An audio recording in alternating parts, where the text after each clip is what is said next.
no? Dalawa na nga yung dekano na nagpatotoo kagabi, no? Na may mga guro na lumapit sa kanila upang magpapirma, no, ng isang statement na kumukondena doon sa pagkilos ng mga aktivista, no? Na halos hingin na, no? Hinihingi sa administrasyon na parusahan, no, ang mga estudyanteng ito. No? Isa pong witch hunt ang nagaganap dito. Kahapon din po, isang kawani dito sa UP ang nilapitan ng mga administrador. Alam po natin, napakaliit lang ng sweldo ng mga kawani dito. Pero nilapitan siya mula sa sulok ng kanyang rank and file. At sabi sa kanya, pwede mo bang ibigay ang mga pangalan nitong mga litratong to? No? Nitong mga rallyista, no, dun sa School of Economics. Ganyan po ang ginagawa, no, sa kasalukuyan noong mga merong among niluluhuran. No? At kailangan po namin tumindig dito ni Professor Jerry Lanuza, no, upang mag-iit ng linya at ihiwalay ang aming mga sarili sa mga ganong klaseng guro, no, o tao na nagsasabi na sila ay may monopolyo ng tradisyon ng dangal dito sa Universidad ng Pilipinas. Nandun po ako, no, doon sa forum na yon.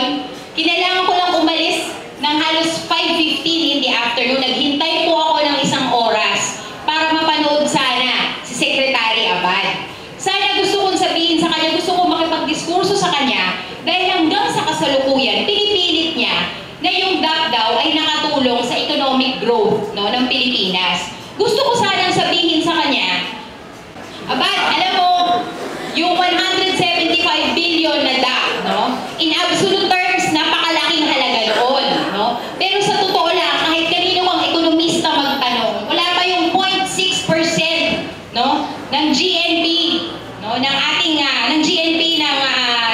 bansa. Napakaliit noon para tawaging stimulus package. Kaya nga siya hindi stimulus package. Kaya nyo nga pinangbayan para doon sa mga bumoto laban kay Corona. No? Kaya nyo nga siya, dilipat-lipat yung DAP na yan, dilipat-lipat sa mga line agencies kung kanino man, no, na gusto nyong bigyan ng pera. No? Ikalawa, pinipilit po nila na ito daw, DAP na ito, no, dahil nga isa po siyang stimulus package na nakatulong sa pag-unlad, no, na napataas daw yung ating GNP to more than 7%. No? At utang daw ito dun sa napaka-brilyo, no, na naisip nila ng DAP. No? Gusto ko sana sabihin sa kanya at sana debatihin din niya ako dito na paano ba mangyayari yun? No? Kasi sa pagkakaalam nating lahat, ang Pilipinas naman ay hindi industrialisadong bansa. Pinapatay nga, no, nung tinatawag nilang free market yung mga local entrepreneurs. No? Ngayon, kung meron bang pagtaas, no, ng economic growth, nakuha yun doon sa isang ekonomiya, no, na nakadepend sa consumption. No? At kung ang isang bansa katulad ng Pilipinas, no, ay isang consumption economy, saan kaya nanggaling yung economic growth? Yun po, no, kalakhan po nun ay nanggaling sa remittances ng mga OFWs. They keep our economy afloat. No? At imposible po na nanggaling yun sa DAP. Pero dahil wala siyang galang sa oras ng mga scholar ng bayan, ang sinasabi nila 4:30 magsisimula yung forum. No? Pasado alas 5 na, wala pa siya. Kinailangan ko nang umalis. At ang balita ko, pagdating niya, ay kinailangan niyang dumaan doon sa fire exit o kung saan mang bintana. Kaya siguro sinasabi niya nasaktan siya. Dahil mahirap naman talagang isiksik yung sarili mo kung saan sulok. At yung ganong klaseng gawain ay gawain lang ng mga magnanakaw. Yung mga dumadaan sa likod at gilid, hindi ba po? No? Kung ikaw ay marangal, dumaan ka sa harap. Diba? Kaya gusto ko rin pong tanungin, actually, wala po naman dapat ipaliwanag ang mga estudyante dito. Ang dapat magpaliwanag ay si President Aquino, si Secretary Abad at si Abigail Balte. Paano ba ninyo sinasabi na na-violate si Secretary Abad?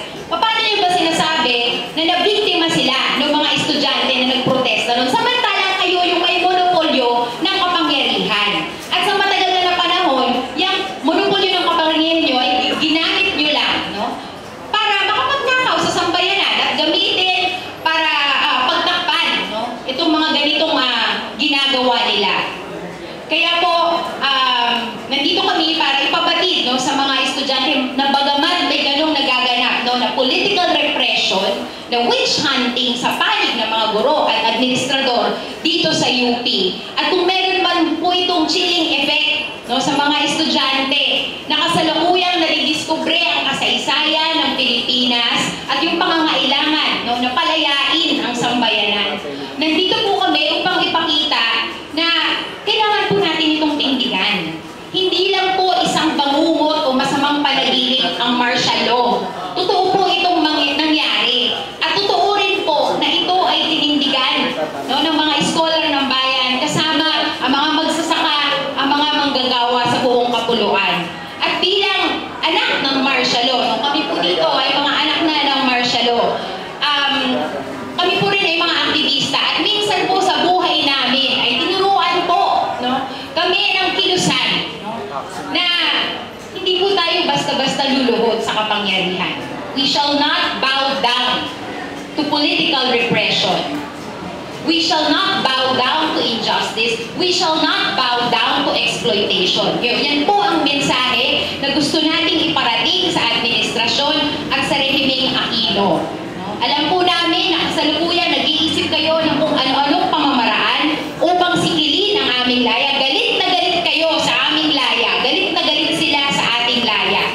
Pero alam na rin po nila at dapat po nating tandaan, no, na meron po tayong mundo na kailangan po nating maipagpanalo yung mundong ito. No? Hindi po natin kailangang matakot dahil marami na po ang mga nasa likod natin, no, ang nangahas, no, para labanan, no, yung mga maraming dimensyon ng lipunan na halos pumapatay na araw-araw sa ating mga kababayan. Kumbaga, ito lang ay isang blot, napakaliit na pangyayari, no, ng political repression, pero kailangan po natin itong labanan. Kaya po, huwag nyo kaming susubukan. Ito po ang aming mensahe sa Malacanang, sa UP administration. Huwag nyo kaming susubukan.